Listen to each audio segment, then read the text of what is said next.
Foodies आज बनाएंगे red sauce pasta. सबसे पहले पास्ता बॉयल करेंगे। एक पैन में पानी, नमक और साथ में ऑयल डालेंगे और इसमें हम अब पास्ता डालेंगे और इसे हम लगभग 7 से 9 मिनट तक बॉयल कर लेंगे।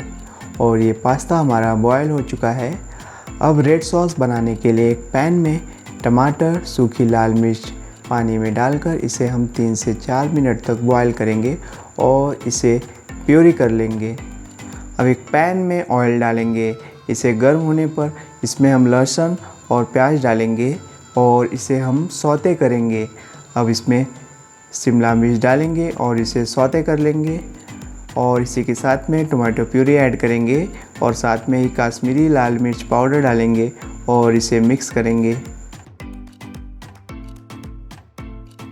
अब इसमें हम टोमेटो केचप और नमक ऐड करेंगे और इसे मिक्स कर लेंगे।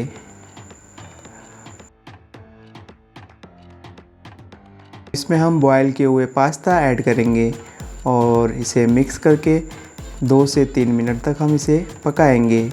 और ये हो गई रेडी हमारी रेड सॉस पास्ता। आप हमें कमेंट्स में ज़रूर बताएं आपको ये रेसिपी कैसी लगी। अगर वीडियो अच्छी लगी हो तो प्लीज़ हमारे चैनल को ज़रूर सब्सक्राइब करिए और वीडियो को लाइक करिए।